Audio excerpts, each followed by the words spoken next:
ભાવનગરની મહુવા નગરપાલિકાનો આંતરિક વિવાદ ચરમસીમા પર પહોંચ્યો છે। ભાજપના 19 સભ્યોએ બળવો કરતા પુરાંતલક્ષી બજેટ નામંજૂર કરવામાં આવ્યું છે। બજેટ નામંજૂર થતાં નગરપાલિકાની પ્રાથમિક સુવિધાઓ ખોરવાઈ મહુવાની જનતાને વિકાસથી વંચિત રહેવાનો વારો આવી શકે છે। મહુવા નગરપાલિકામાં કુલ 36 બેઠકમાંથી 25 બેઠક પર ભાજપ છતાં વિવાદ સર્જાયો છે। મહુવા નગરપાલિકામાં મહિલા પ્રમુખની વરણી બાદ જૂથવાદ શરૂ થયો છે। આગામી દિવસોમાં મહુવા નગરપાલિકા સુપરસીડ થવાની શક્યતા જોવા મળી છે। બજેટ હતું બજેટ 2025 તેમાં જે મૂળ બજેટ હોય એ કારોબારી સમિતિમાં પાસ થઈ પછી જનરલ સભામાં આવવું જોઈએ, પણ તે થયું નહોતું।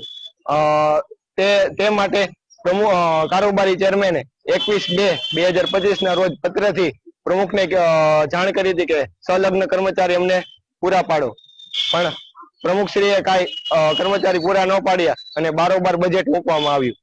તે માટે અમે બજેટ હાલ પૂરતું નામંજૂર કરેલ છે। એ લોકોનું એવું કેવું છે કે અમને કારોબારીનું બજેટ મળેલું નથી। અમે કારોબારીને 4/2/2025 ના રોજ બજેટ આપેલું છે અને કારોબારીની સહી છે, છતાં એ લોકોનું કેવું હતું અમને મળેલું નથી એટલે નામંજૂર કરવામાં આવ્યું છે। હવે આગળની કાર્યવાહી આજથી બે વખતની બજેટ બેઠક બોલાવશે।